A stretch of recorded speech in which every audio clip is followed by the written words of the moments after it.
Engaged Buddhism is not the kind of Buddhism that is practiced in temples.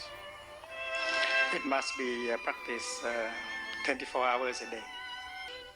The core of the Buddhist teaching is to practice in such a way that you get the insight, right view. If you are able to produce a thought of compassion and understanding, that thought will right away help heal your body and your mind and help heal the world. If you produce a thought of hate and despair, that will destroy your health, that destroy the world. And you can also practice right speech. What you say can be full of compassion, forgiveness, and inspiring. And also the practice of loving speech, right speech, can help you heal and help heal the world, reconcile. And also right action. With your body you can do something to support, to save, to protect, to defend. Not only humans but also other animals and vegetables and minerals. You protect the earth, you protect all living beings. And that is the love of the Buddha, not only addressed to human beings but also to other living beings, including minerals and vegetables. Everything comes from the practice of mindfulness. And if you know how to practice mindfulness, you can bring about the energy of concentration. And mindfulness together with concentration can bring about right view or insight in every moment of your daily life. Suppose when you breathe, you might like to practice mindful breathing. Breathing in, you know that you are breathing in. And breathing out, you know that you are breathing out. And when you practice that simple exercise, you bring your mind back to your body. You need only one mindful in-breath in order to bring your mind back to your body. It needs only 2 seconds or 3.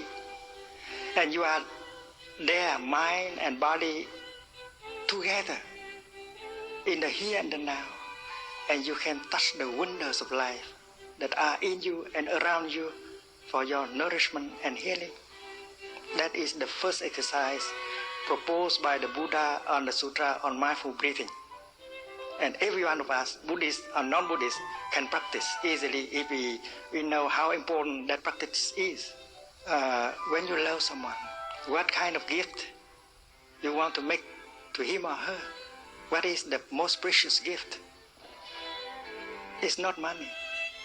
Because there are people who bring home a lot of money, but people in a family, they are not happy. Because you are so busy, you have no time for yourself, you have no time for your beloved one. So money does not mean much. So in this case, the Buddhist teaching of mindfulness say that what you have to offer your beloved one is your presence.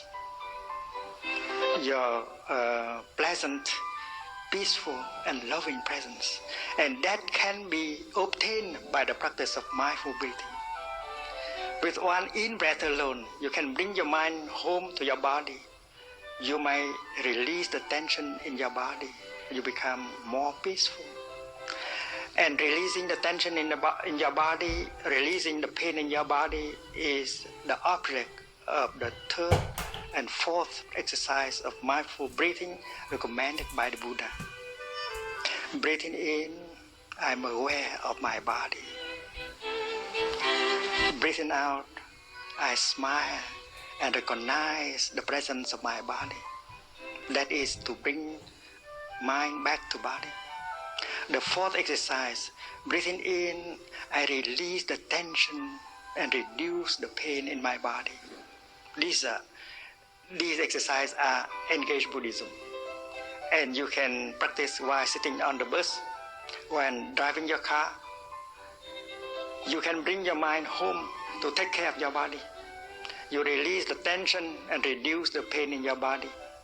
And if you know that how to do that? You become more relaxed, more peaceful, more pleasant.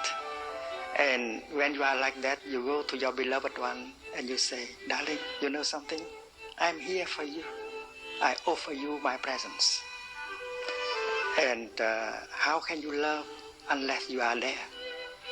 So to produce your presence in order to offer to your beloved one is the practice of mindfulness.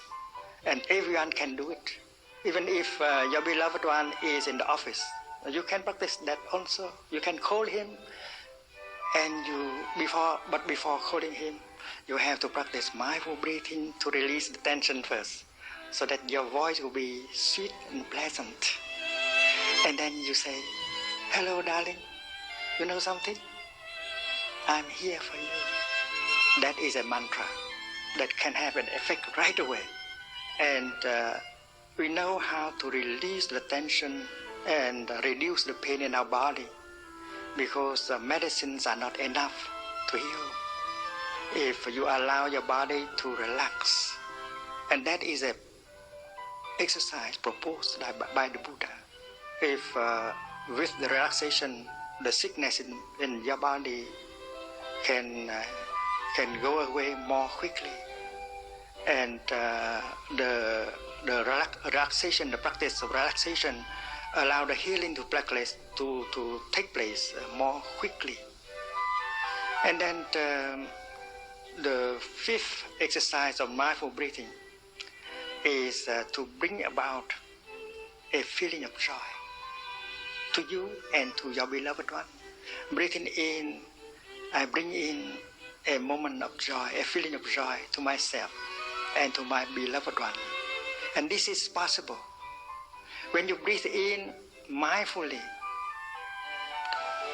you bring your mind back to your body and you recognize that you are very lucky. You are still in good health and your family is still intact, that she or he is still alive with you, and you recognize the conditions of happiness that are already there. And if you know how to recognize the conditions of happiness that are available in the here and the now, you can be happy right away. Many people who are very rich, who have a lot of power, they are not happy because they are not aware that they have more than enough conditions to be happy in the here and the now. So the fifth exercise is to go home to the here and the now and recognize that you are lucky, you are still alive, and the person you love is still alive, and that is enough for you to be happy.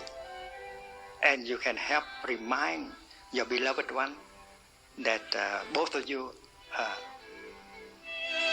have more than enough conditions to be happy. So to generate a feeling of happiness, a feeling of joy is possible with every practitioner. You don't need to be rich in order to do so.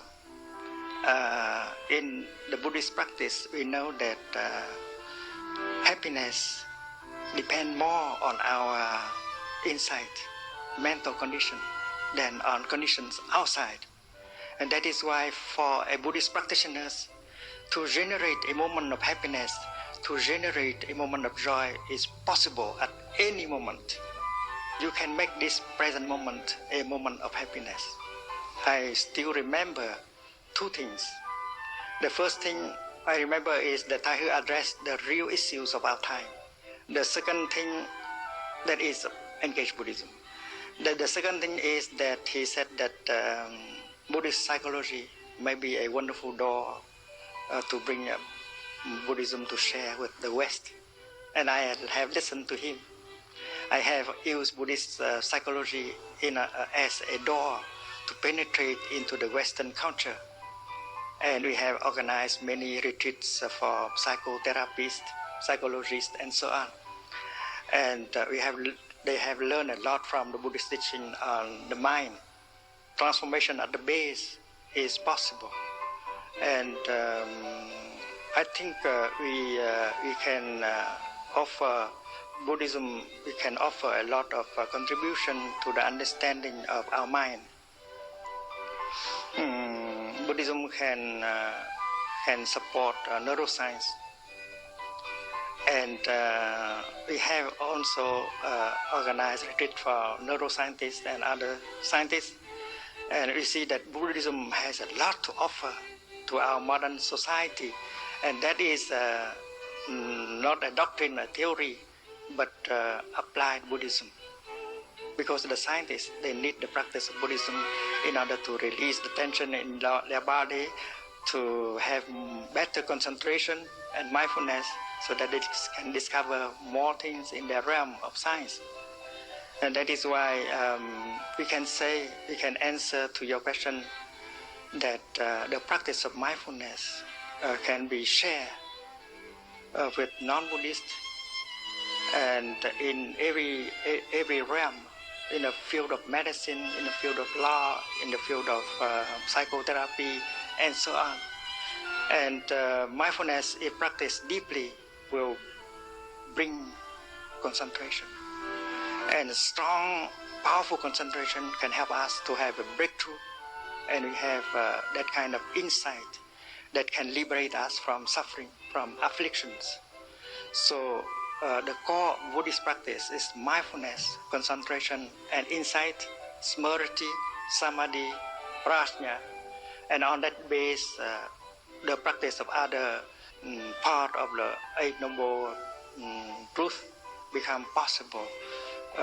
With mindfulness, we produce concentration and insight, and with insight, we can easily practice right thinking, right speech, right action, right livelihood, and transform our world and transform our suffering.